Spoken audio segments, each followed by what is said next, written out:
The Middle East and North Africa region produces over 35% of the world's oil supply and over 20% of the global natural gas production. We know that energy resources are vital for the region, and as such, they play an important role in the shaping of the geopolitical landscape that impacts our foreign policy. We also know that the Middle East and North Africa is one of the world's most volatile regions, prone to unrest, instability, political upheaval, and conflict. In Libya, we saw armed groups occupying many of the strategically important oil fields and export terminals for nearly a year until a partial agreement was reached in April. And in Iraq, we have only recently begun to see that country tap the potential of its proven oil reserves, which is the source of 90% of its budget.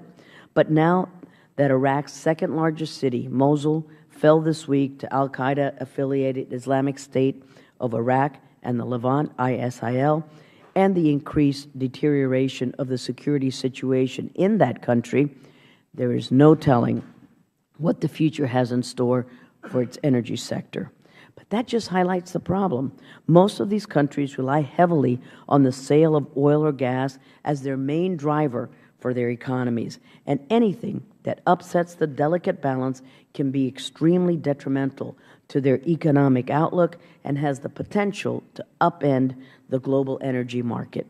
Then, of course, we have the recent discoveries of large natural gas fields, off the coast of Israel. This has huge implications for our friend and democratic ally, the Jewish state of Israel, because seemingly overnight, Israel has gone from energy dependent on some unreliable partners to now commanding a large sum of natural gas that can transform its relations with its neighbors. The instability in Egypt over the last few years, coupled with the large energy subsidies provided to Egyptians, has seen overconsumption in Egypt and has harmed its energy outlook. Both Israel and Jordan had been reliant on gas from Egypt, but now that Israel has the potential to export large sums of gas that Jordan needs, this could be an opportunity for those nations to strengthen their ties. Israel's potential could also transform its relationship with Egypt and other Middle Eastern countries as they look for regional solutions to their energy needs. Yet Israel's natural gas boon hasn't just affected its relationship in the Middle East and North Africa region, it has also seen a promising and expanding relationship with Greece and Cyprus.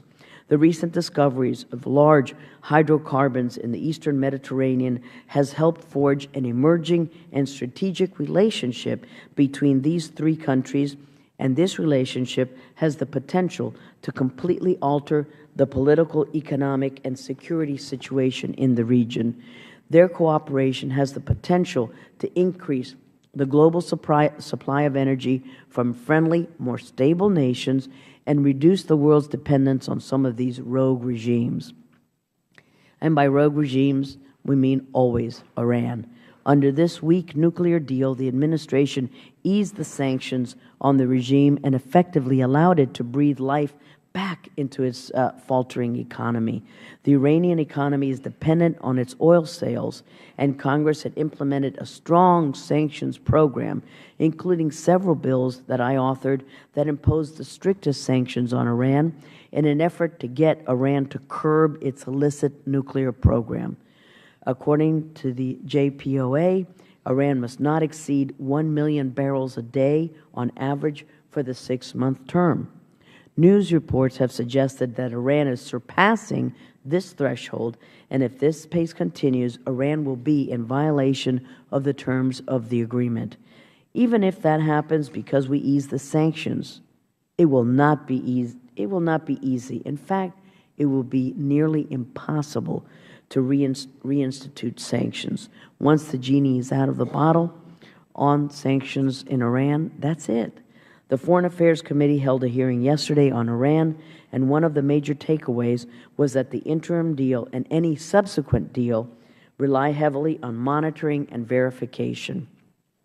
Well, we do have the tools to monitor and verify how much Iran is exporting, yet we don't seem to be doing anything to respond to the violation of the terms. I hope that we can get an explanation on this today, as well as hearing how U.S. policy is adjusting to the changing landscape of the Middle East and North Africa's energy sector, especially now that developments in the U.S. have seen us move from energy dependence to potentially becoming a net energy exporter. The implications are far-reaching and quickly shifting, but are our foreign policy objectives adjusting appropriately? We'll find out today. And with that, I'll turn to my good friend, the ranking member of our subcommittee, Mr. Deutsch of Florida.